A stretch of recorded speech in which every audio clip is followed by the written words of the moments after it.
മദീനത്തെ പള്ളിയിലേക്ക് ഒരു സ്വഹാബി വനിത ഒരു പുതിയ മിമ്പർ പണിതു കൊടുക്കുകയുണ്ടായി. അത്രയും കാലം തിരുനബി സല്ലല്ലാഹു അലൈഹി വസല്ലമ തങ്ങൾ ജുമുഅ ഖുതുബ നടത്തിയിരുന്നത് ഒരു പഴയ ഈന്തപ്പനമട്ടിൽ ചാരിയിരുന്നു കൊണ്ടായിരുന്നു.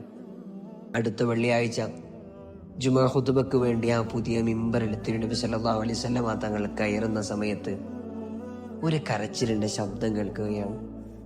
സ്വഹാബത്തൊക്കെ തിരയുന്നുണ്ട്, ആരാണ് ആ കരയുന്നത്? അതെ, ഇത്രയും കാലം തിരുനബി സല്ലല്ലാഹു അലൈഹി വസല്ലമ തങ്ങളുടെ ആ സ്പർശനമേറ്റുകൊണ്ട് കിടന്നിരുന്ന ആ പഴയ മിമ്പർ, ആ ഈന്തപ്പന മട്ടിൽ നിന്നായിരുന്നു ആ കരച്ചിലിന്റെ ശബ്ദം. സ്വഹാബത്തൊക്കെ അത് കേൾക്കുന്നുണ്ട്. ഉടനെ തിരുനബി സല്ലല്ലാഹു അലൈഹി വസല്ലമ തങ്ങൾ മിമ്പറിൽ നിന്ന് ഇറങ്ങിച്ചെന്നുകൊണ്ട് ആ പഴയ ഈന്തപ്പന മട്ടിലിനെ ചേർത്ത് പിടിക്കുകയാണ്. എന്നിട്ട് മുത്തുനബി അവിടെ നിന്ന് പറയുന്നുണ്ട്, ഞാനെങ്ങാനും അങ്ങനെ ചെയ്തില്ലായിരുന്നുവെങ്കിൽ ലഹന്ന ബുകാഅൻ ഇലാ യൗമിൽ ഖിയാമ, ഖിയാമത്ത് നാൾ വരെ അതങ്ങനെ കരഞ്ഞുകൊണ്ടേയിരിക്കുമായിരുന്നു. ഇമാം ബുഖാരി റളിയല്ലാഹു അൻഹു റിപ്പോർട്ട് ചെയ്യുന്ന ഹദീസിൽ ഈ ചരിത്രം കാണാം.